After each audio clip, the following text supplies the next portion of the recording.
Hello. Thank you for joining us to highlight the key moments from Sigler and Carrier's 2022 K-12 Education Symposium. This program was developed by our California Education Solutions team.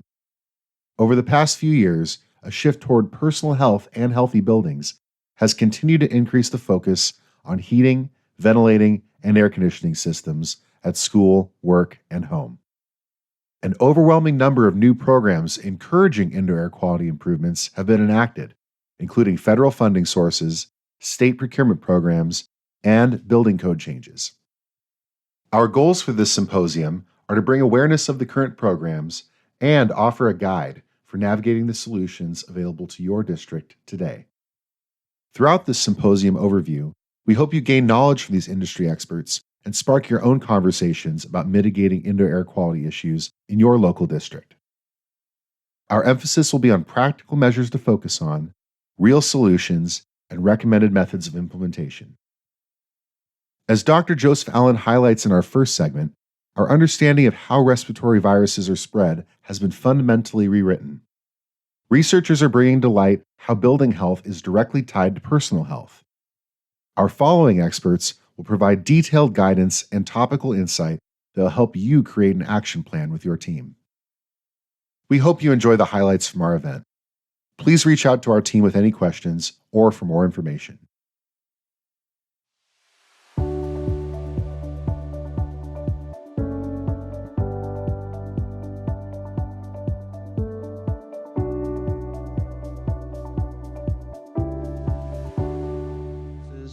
Dr. Allen is one of the world's leading experts on healthy buildings. He's a regular keynote speaker and advises on leading global companies.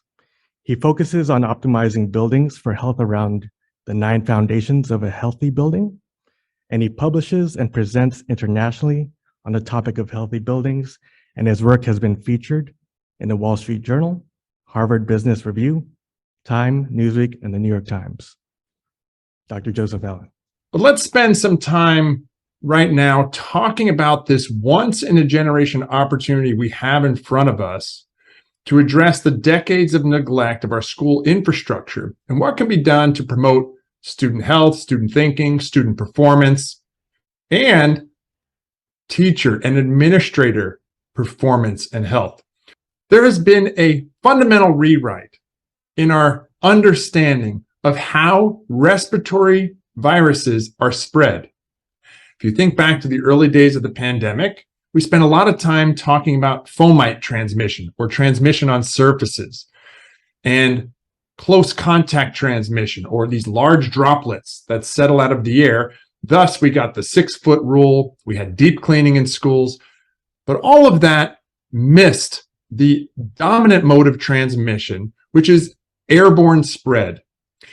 And in this project we worked on with the New York Times, we started to visualize what it looks like as people are in a room, in this case, a classroom, but the same dynamics happen in an office or your home or anywhere else. The reality is we're all emitting respiratory aerosols or particles from our lungs. If we're infected and infectious, these particles will carry the virus. And as this figure shows here, which is really tracers of people's breath in a classroom, you can see that these respiratory particles travel well beyond 6 feet. They travel well across any size room, and they will accumulate in that room. So much so that could be 1, 2, 3, 4, 5% of the air you're breathing right now just came out of the lungs of other people in that room. And here's what it looks like when someone's infectious in that room. Very quickly, the particles they emit will travel around the room. There will be some variation and gradation in terms of hot spots within the room, but really the virus or the particles carrying the virus, the aerosols, fill up and hit every part of the room. Now, in this work we did with the New York Times, if you look on to the right here, you can see a bird's eye view, and you see the concentration gradients, but really the dark brown and the rest of the brown color there show that the aerosols have now reached everybody in that same room. Good news here is we can do some things. Even in this model, just increasing ventilation rate by opening up the window reduces the concentration, the overall concentration in the room. We start adding things like air cleaners and filtration, and the room quickly changes. You start to address or remove a lot of these infectious aerosols from the room. The second thing is what I'm showing on the screen, which is a terrible picture of me, but it shows me holding a carbon dioxide monitor. I have a few in my office right behind me. And this fundamental shift is that the public now has a lot more information about indoor air quality than they used to have. For a relatively low-cost sensor, someone can go into a building or a space and get a quick understanding of how well ventilated that space is or how underventilated it is. And the public is now expert in this. My neighbor talks to me about MERV 13 filters. People are taking these kind of devices. I showed this on CNN 2 years ago. They're taking these same devices, bringing them into coffee shops, on airplanes, into schools, and reporting on social media channels what the CO2 concentration is. So this is the second big fundamental shift. You have a much more aware public who now have the tools in their hands to assess ventilation, whereas before it was completely invisible. In February, when President Biden announced his pandemic response plan, it was the first time the federal government has elevated healthy buildings on par with vaccination, boosters, therapeutics, testing, and yes, buildings. They started what they call the Clean Air in Buildings Challenge. This is another fundamental shift. How do we simplify this? So this is our first 4 healthy building strategies we think every building should pursue, including schools. The first is this: every building needs a tune-up, right? The process of commissioning our building systems. Talk about it like a tune-up like we do for our cars. Everybody gets that. Your car is not going to perform well if you don't give it a tune-up periodically.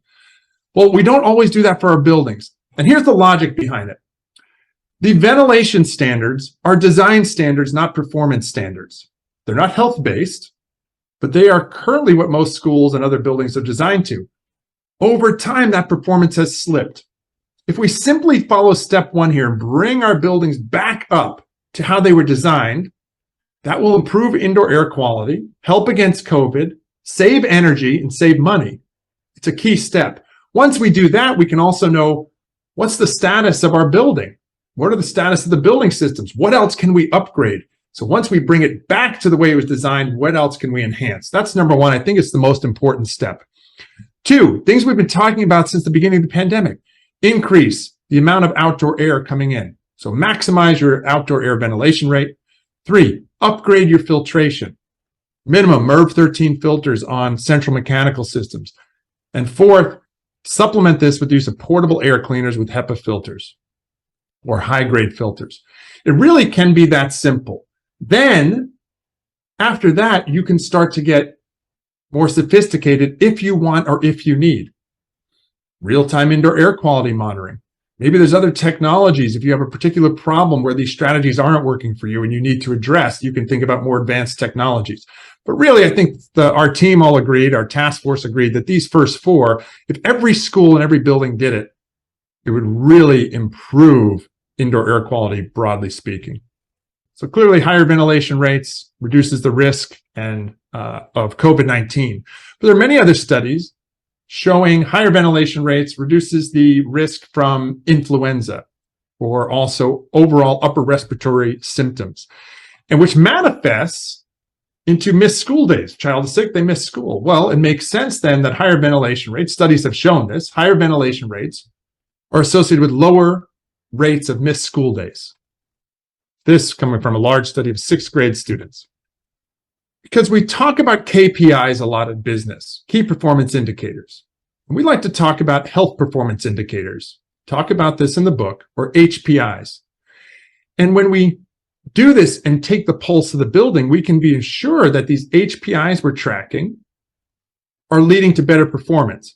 So this is a 2x2 table we show in the book, and it's really simple. Above the line are the people, the direct impacts, human health. So we could look at these leading and lagging indicators left to right. We could track sick days and illness trends. We could ask people how they're feeling in the building. We could compare over time and space with national and regional normative data across buildings, look within different classrooms in the same school. That's all great, and we should do that. That's really hard data. That's human epidemiological data. What I think we need to be focusing on most importantly is what's below the line. And the below the line is the building. And the idea is really simple. If we make these improvements to the building, we know from this vast body of scientific literature that we're going to improve what's above the line. We're going to improve the human health and thriving and flourishing if we focus on the building. Now, right in the middle at the bottom, that's the pulse. So yes, we want to design our buildings. You can pursue these different healthy building strategies. And then importantly, you want to start monitoring the indoor air quality, the water quality, the lighting, the acoustics. You can measure this stuff and report on it. And that's your pulse. That's how you know the building's performing. And importantly, you know if something starts to slip out of spec and you can take corrective action. Rob focuses on public entities and their COVID response to maximize recovery efforts while ensuring compliance with federal requirements. He has over 20 years experience working with commercial and public clients in crisis and disaster. Examples include working closely with September 11th Victims Compensation Fund and the Deepwater Horizon oil spill. The community is highly concerned about the safety of our children going back to school, staying in school. I know, with my own daughter, I'm constantly getting updates from her school about the air quality, about mask usage, and those types of measures that the school is doing, and adjusting to guidance and making sure that we as parents and as a community are well informed about kind of what our school is doing for our kids. A lot of school districts needed support desperately to be able to facilitate things like distance learning and making sure that their staffs and students were taken care of during the most uncertain days of the pandemic. So essentially what happened with that Appropriations Act is the Congress said, let's continue to do what ESSER is doing, but set aside a new bucket of money to pay for that. And that became ESSER 2. As we then got into the early part of 2021, we realized that we were starting to see recovery happen. And by the early part of 2021, schools were talking about returning students to in-session for those that had been remote, and looking at ways to do so that were safe for the students and our faculties and staff, as well as sustainable, making sure that the schools would be able to stay open even if the pandemic ramped up again. 20% of that initial funding for ESSER 3 that was allocated to school districts actually is reserved specifically to address learning loss. So those of you who are involved with making decisions about how to use your ESSER funds within your school district know that 20% of those funds at least have to be dedicated to learning loss. Outside of that 20%, the remaining up to 80% of your ESSER 3 funds can be used for a wide range of activities that address the needs that were identified as a result of the pandemic. As long as you have your contracts in place by your obligation dates for each bucket of funding, then you have those additional 120 days to actually make the payments against those obligations before closing out your ESSER grants. And then our ESSER 3 funds, those ARPA ESSER funds, have to be obligated by September 30th of 2024. And again, you have 120 days from the obligation date to make sure that all of those obligations have actually been paid. When the federal government gives your school district money, these are the rules that you have to follow in order to use that money. The three most important cost principles, which govern basically all of the costs that you'll allocate your federal funding for, and that is allowable, reasonable, and allocable. and they enumerate several of those that you may want to focus your efforts on. But they also provide an allowance that if you are using federal award funds for a purpose that is intended by ESSER 3 or ESSER 2 or ESSER 1, as the case may be, those will be allowable costs. The caveat to that, obviously, is if you're not specifically doing an enumerated cost, in other words, something that the Department of Education says, this is okay to spend money on, you have to be able to justify that. In other words, you have to show that it's an allowable cost based upon the rules, the guidance, and the regulations that have been established for the ESSER funding. So next, I would like to introduce Shelley Vineyard. She's the Director of Procurement Specialty from Disaster Recovery Services. Shelley's main focus is on public entity risk management and procurement strategies and facilitation of complex disaster recovery projects. She has 13 years of experience as the Chief Procurement Officer for a large public entity, working closely with vendors, cooperative purchasing groups, and client purchasing departments. If you can involve procurement as early and as often as possible, we're going to be able to help you have some options. And the later we get involved, sometimes we are really trapped as to what kind of options we might have. We have an intent to do this, but there's not a formal process or formal documentation of socioeconomic contracting efforts. And in the federal space, particularly when you are going out for solicitation or selecting contracts to use for these federal grant purchases, there are 6 affirmative steps that the granting agency expects you to take. And the documentation of these steps is hugely important. Since we're talking about, disaster grant funding, which really COVID-19 ESSER still falls within that, there is an allowance within the uniform guidance that you can utilize a non-competitive procurement exception. It's very limited. The items that are spelled out in the codification are, items or services that are available only from a single source. That's a very, very high threshold, high hurdle, high burden of proof in the federal space. There's a lot of different things often that we want to consider other than price. Price is always important. It's important that we're getting good pricing, good cost, reasonable pricing, but there may be other things that we want to consider as well. And so in the federal space, that goes into competitive proposals.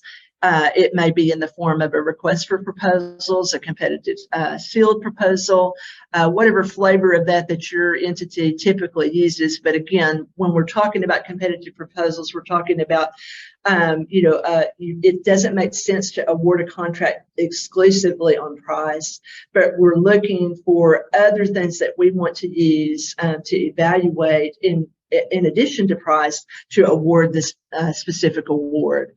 So again, the key here is that we can show a reviewer from whether it's the California Department of Education, or if it's later on down the road, the Office of Inspector General, we can show this is how we determine that the federal procurement rules were followed when this contract or this solicitation was issued, and then the contract was awarded. And we are using this knowing that, there was public advertisement, there was a competitive process that was done. Here's all the other documentation that we're going to show to support this purchase and show that we are meeting federal requirements by utilizing this. How scary is it to have funds that have so many zeros on the back end of it that you all are responsible for, right? That you're responsible to your constituents for, to your board, to the Department of Education, to the OIG. That's scary. That's scary stuff. And we've been doing this for 20 years, and we've been helping agencies like you all navigate that. So while this is new funding, as Shelley and Rob have just shown you, it all points to rules and regulations that have been out there for a long time. So reach out. We work with the Sigler folks, we work with the carrier folks, and we help bridge the gap, the conversation between what suppliers are looking for and what you all are looking for. and help you get to where you can spend the money in a compliant way and leverage these dollars to access existing projects or new projects. Title 24 summary here. The energy code is Title 24 Part 6. It's updated every 3 years in California. The 2022 version was adopted over a year ago, but it doesn't go into effect until this January. Here's the link to the full text of it, all 600 some odd pages. Here's some of the new requirements for 2022 that I'm going to cover today. Heat pumps. There are some prescriptive requirements that you need to use heat pumps, meaning electric heat rather than gas heat in a lot of locations. So economizers for a long time in Title 24 have been required for cooling systems over 5 tons, 6 tons and above. Basically now it's been dropped down to over 33,000 BTUH, which is basically 3 tons and above. And so small packaged equipment gets, would fall into this area, but also things like VRF fan coils. The size is based on the cooling capacity of the individual fan coil. And so sometimes you'll have a fan coil that'll be 3 tons or larger, and that would now have to have an economizer of some sort on it. You have to have heat recovery with a certain recovery ratio or a certain efficiency, and with a bypass around the heat recovery. You don't want to do heat recovery when economizing is more efficient, right? If it's 60 degrees out and you need cooling in your space, you don't want to be heating your outside air with your heat recovery. So you need to be able to bypass the heat recovery to get the free cooling. But you have to have that heat recovery if it's 100 degrees outside or 40 degrees outside to, reduce your heating and cooling loads. But it only applies based on the percent of outside air. So if you look on the left side of the table, it says percent outside air at full design airflow. And if you're at a low outside air, 10 to 20%, you can see in a lot of climate zones, like we're in climate zone 4 right now, it's not required. But as you increase the outside air, then it's required, and the requirement kicks in at a different CFM, right? So if you're at 20 to 30% outside air in climate zone 4, it kicks in if you're over 9,000 CFM of outside air. If you go all the way up to 80% outside air in climate zone 4, it kicks in at 5,000 CFM. And it has to do with basically, how much energy savings you can get, and can you pay for that heat recovery device?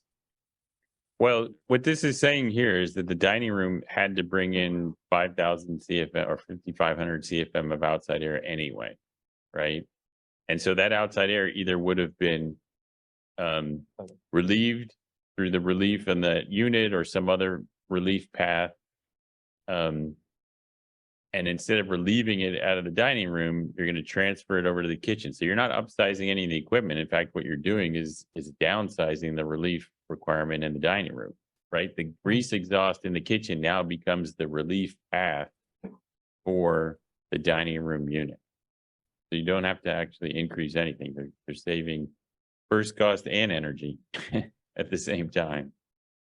What is the cost impact of this transfer requirement? Are you basically increasing the capacity of the dining room unit and the peak load requirement? And the key here is what's already available. So you're not required to generate more, cooling with that dining room unit or bring in more outside air. You're just required not to increase the size of the kitchen makeup air unit if you can borrow what's going to be relieved anyway from the dining room.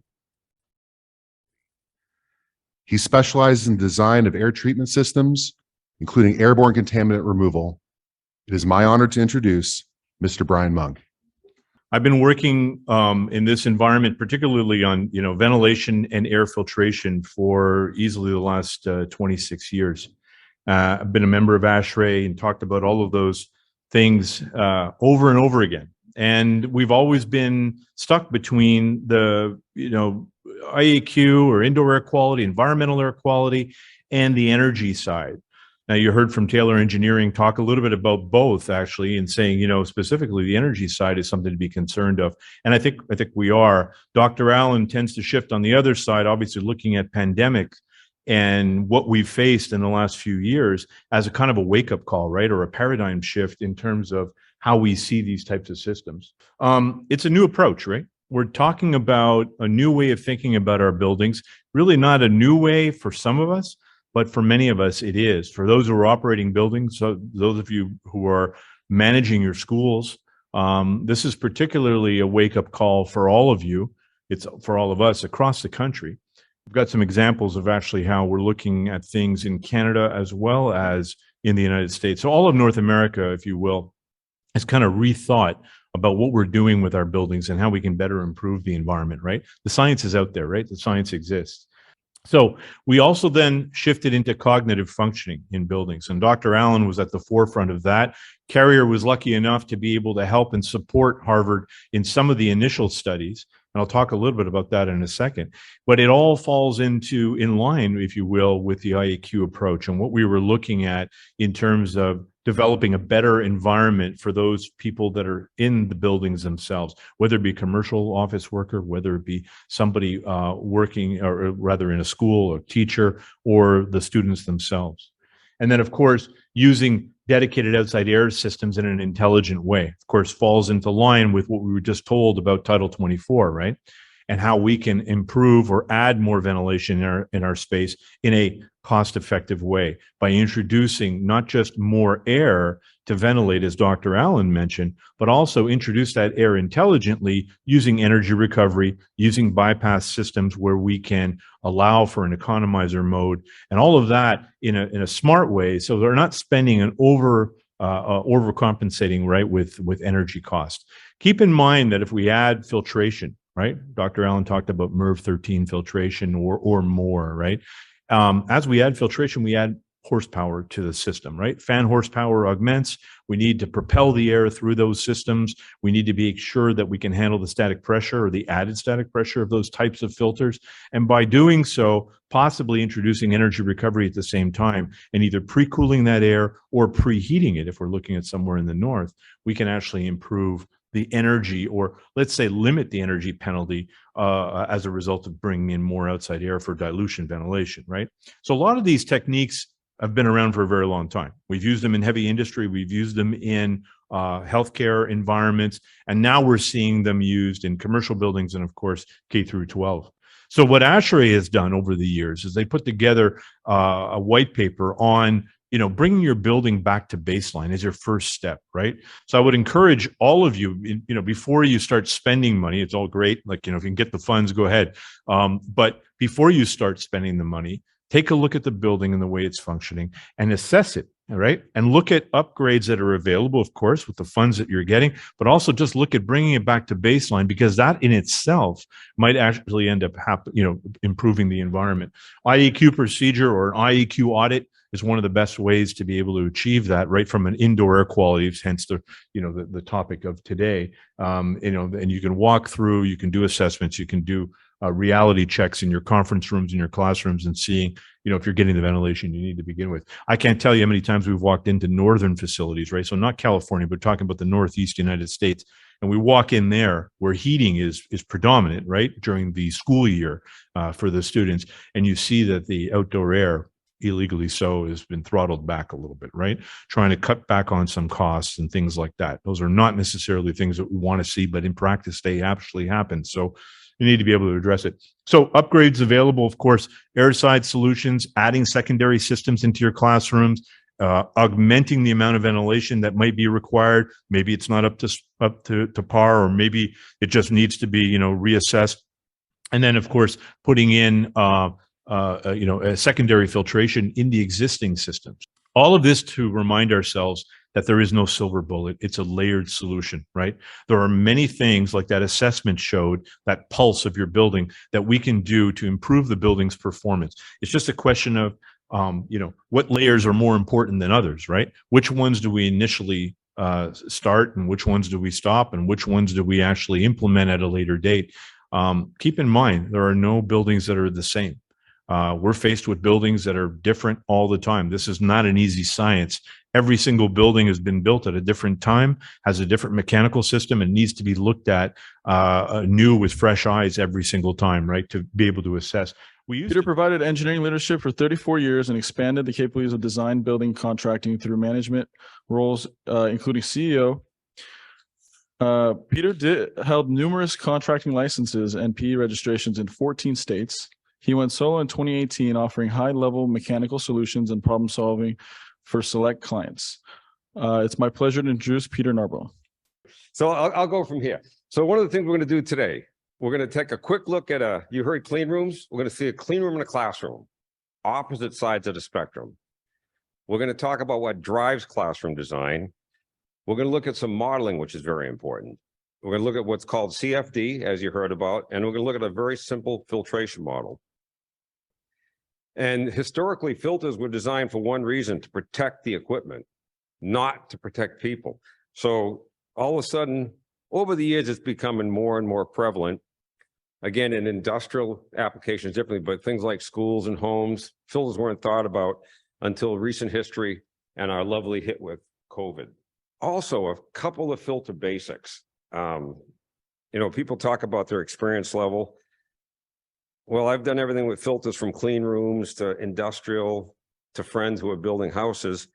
And, the first thing would start looking at filters is, okay, so I'd tell them, you know what, you should really put in bigger filters and put in some 4-inch filters. Well, that's a higher pressure drop. Well, which has a higher pressure drop? 4-inch filter or 1-inch filter? Right answer, a 1-inch filter. Got a very high pressure drop. And it's very simple. It looks a lot bigger and thicker, but that 4-inch filter is pleated and has probably 3.5 times the media that's in a 1-inch filter. So a lot of times when you're looking at filters, and this is something that I'm sure a lot of you guys have done already, is you're going to start looking at the cost of the filter loading, and the pressure drop. You saw this chart come up, MERV, minimum efficiency reporting value. What I wanted to point out in this chart is that big belly. What's happening over there? A filter is not a sieve. Doesn't have holes big enough to let something through. What it really does, there's media in there, and it captures things by what they'll call impingement and inertia. The big particles come on and it whacks into the filter. It gets moved around in the filter, it hits something else. So the movement and the inertia captures the big particles. And those are typically to the right-hand side, where you see the efficiencies get very high. If I look at the left-hand side, from 0.1 down, you may have heard that in your old science classes, Brownian movement. Believe it or not, the little tiny particles are moving back and forth rapidly, and they bump into stuff and they grab the filter. In the middle part, right in that belly, there's low inertia and there's low Brownian movement. So what happens there is that's where the filters become inefficient. Because what started this whole mess in red above this poor teacher's head, COVID-19. Because generally inside pollution is going to be much worse than outside pollution, other than for short durations or sitting in the middle of the 405 freeway. CFD, it sounds really good, computational fluid dynamics. The model on the right, I'm not sure how to tell you how that works because I did it myself. The reason is, it's kind of funny. There is no model out there right now for doing filtration calculations. And I believe this is part of the industry catching up with itself. For example, you can go to Carrier, Train, you can go to third-party programs, and you can get great programs of energy analysis and load, calculations, on and on and on. There's no program out there that you put a filter level in. So we turn on the air cleaners, and this is a little bit of just a visual representation of it. What happens is the one on the lower side, which has that low velocity, it's putting out the same CFM. They were both putting out a roughly 1,500 CFM. But what happens, the air comes out of that thing. In fact, it's about this big, comes out. You got a low pressure zone here where the air comes in. It goes right back in. So what we noticed is near the air cleaner with the very poor distribution, it got clean fast. But the back end of that classroom, it doesn't show on that stagnation zone, it just didn't clear out. So after we timed it and we let it go 10, 15 minutes, we kind of just looked, took some pictures, and you could see that even after 20 minutes, that was still very stagnant in the back of that classroom. Whereas on the other one, it was much more uniformly cleared. So you were getting a mixing in that space. What happens if I shut my outside air? Now I got a lousy system here in terms of MERV 11 filters. I'm using that same 125 micrograms per meter cube. What's going to happen on my left-hand side, I'm running the system normally at 400 CFM outside air. I'm going to still be unhealthy for sensitive groups at 72. If I close the outside air entirely, but I add some infiltration because now I have no pressurization in the building, I'm going to still be at 48. So even though I've turned the outside air off to try to help me, I still have a very unhealthy building in terms of PM2, and now I've got my CO2 and my internal pollutants rising. Possible action items. It's the same action items you've heard before. But I think an equipment evaluation, checkout, whatever you want to call it, is in order, because another thing that happens is, and you guys could tell me from experience, but I can't put that much outside air through the unit. We're in California. We don't have Florida conditions of a 83-degree wet bulb. You can typically run quite a bit of outside air before that unit, it's going to damage that unit. The MERV 13 upgrade, you can look at getting filters in there any way possible. It's beyond the scope of the 5 minutes here to talk about it, but there's other things you can do in terms of external filtration on the outside air and so forth. Again, checking that unit capacity, maximizing your outside air. One of the things that air balance does for you is it'll actually tell you how much outside air I'm bringing in. You can actually measure the pressure of the building, and you can see how tight your building is. It's often done on buildings. CO2 monitoring is not that expensive. In fact, this is the one that they held up. This is a little more, it's like 300 something bucks, but the accuracy is pretty good. You're going to hear more about controls. The last thing I'm going to hit it super fast. ASHRAE's coming out with what they call 44P, which is recommendations to what to do during a wildfire. And it's very nuts and bolts. I think you like it. It's talking about readiness and what you can do and so forth. ASHRAE does move a little bit slowly because they're very careful. I've talked to a couple of the guys who are on the task force for 44P. They think they could get it out as early next year. So hopefully they'll do that. They're going to talk about some things. Dominic has over 25 years of experience in the commercial HVAC and building automations industry. Currently, Dominic leads the pre-sales control support for Carrier, and he's previously also recognized for his work with Crate and Barrel, which was published as a BACnet success story and received the International Best in Show Award. So please join me in welcoming Mr. Dominic Iorio. So let's start with market trends. All right, the very first market trend we'll talk about, healthy buildings. Heard a lot about that today. Healthy buildings, the size of the wellness economy estimated in 2020 to be around $4.4 trillion with a T, expected to grow at a 10% CAGR to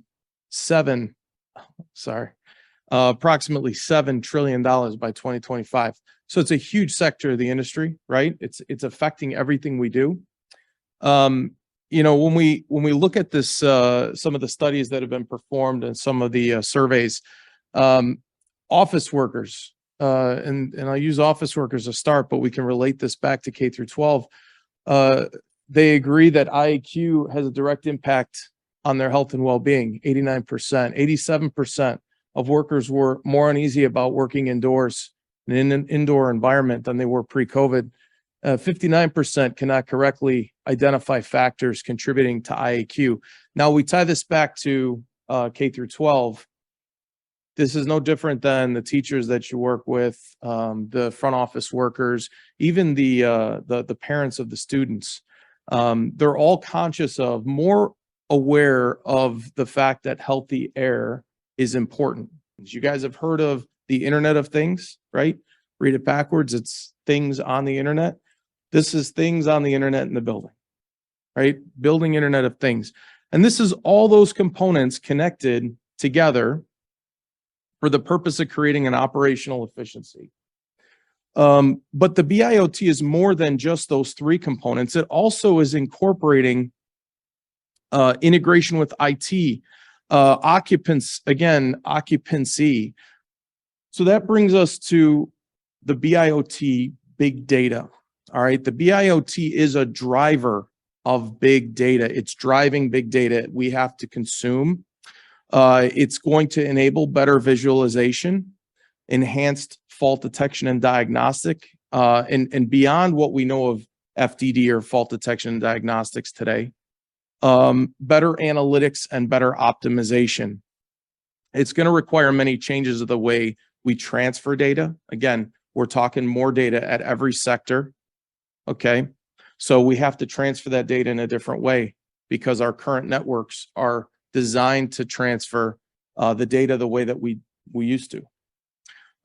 It's also going to change the way we consume the data, the way we analyze it, but it gives us new opportunity to enhance the way we present that data to stakeholders, right? Presenting that data in a way that they can consume it that is specific to them. So the stakeholders, the user stories, you know, if I'm the CFO, do I care about how the temperature set point is compared to the temperature in the space? Probably not. But I do care about how my building is operating in comparison to another building financially, right? Is the energy consumption similar? Is it worse? How do we benchmark ourselves against other, other facilities? But as they pointed out, the pandemic has shown us that our past approach needs to be updated. And you guys can think about this and reflect on this, but our past approach has been typically we assess what we want to achieve with our system, and then we implement. And we're done, right? And then 20 years later, system breaks down. Well, we better assess and implement again. What we're seeing now is this has to be more of a continual process. And we also have to add optimization into that equation, right? So we need to assess what we need to get done within our building. Do we need to filter better? Do we need to add better air filtration devices? Once we make that assessment and we've decided what we want to implement, we actually have that implementation complete. Now we move into optimization. In our case, we're trying to use our equipment and resources in the best way possible. All right. So think about using our equipment the best way possible. I'm trying to make sure that when I'm using it, it's used the right way. Our resources might be people resources. We want to use those in the best way possible so we can optimize our people and our assets. And I use the term wash, rinse, repeat, right? That's kind of like that slide a couple at the beginning, the healthy building slide. You know, the idea of optimization is it's never done. You know, you optimize now, and then you wait for a response, and then you optimize again. And you're continually trying to improve the operation. That's the idea behind wash, rinse, repeat. This is now, you're noticing a trend here. My slides are getting smarter. We're talking about smarter systems as we move along. Automated commissioning. Your engineers are designing your systems to operate a very specific way. And with that very specific operational design, you will get a very specific efficiency. If the system doesn't work the way that it was designed, it will not achieve the efficiency. It will not achieve that healthy building expectation. You will not achieve your goals. So we can now, with all of these great new sensing technologies and great new control capabilities, communicating peripherals, we can now provide more automated command and capability within the system. And one of those being automated commissioning. Automated commissioning will ensure the operational design. It can also detect faults off of the system immediately and automatically. Things like obstructions or overstroking, understroking of a damper, leakage, a stuck valve or damper. You know, all of those things can just be communicated to us. But now we're in a different world, right? As I said, we have a labor shortage. Your teachers have options. I mean, from what I understand, there's a teacher shortage across the country. It's not just in certain districts. So they don't have to work in one specific district. They have choices. So if you're not delivering the air quality that they feel they need to be comfortable going back to work and someone else is, well, that might be an opportunity for them to move on. So with that, we have an obligation to show people that we're doing what we say we're doing. One, we tell them what our plan is, and then two, we show them that we've delivered on our plan. Remember those HPIs, health performance indicators, right? So this is just an indication of a couple different, indices that are available to summarize the data and to showcase it in the way people expect to consume it. So we now have to have security in our network layer. And BACnet actually deployed what's called BACnet Secure Connect. It's built off of IT standards. It's the TLS 1.3 based. It's encrypted, certificate-based authentication. Your standard IT department understands these terms. They actually manage certificates because effectively what the certificate is if I give you a certificate, then I know that I gave it to you. And when you communicate, I know it's you that's communicating back to me. This is very different from the world where we gave people VPNs. And I guess the way that it was described to me, layman's terms, which I like, VPN is like giving someone the gates to the kingdom. Once they're in, they're in. They can go anywhere they want. Giving them a certificate is like giving them a key to a room. It's very specific, right? They can go from point A to point B, and that is it. They can't just go roam around and do whatever they want. So VPNs are how we did business in the past. We're now moving in a more secure world where we're being very prescriptive about what we're giving people access to. What if we could in the future take test scores and directly connect those back to the operational efficiencies that you've built into your HVAC equipment, right? Those are totally different systems today. But this type of technology gives us that ability to transfer data between different systems that are not HVAC related, potentially, and then consume them and use them on a useful dashboard, again, depending on how you envision you would need it consumed.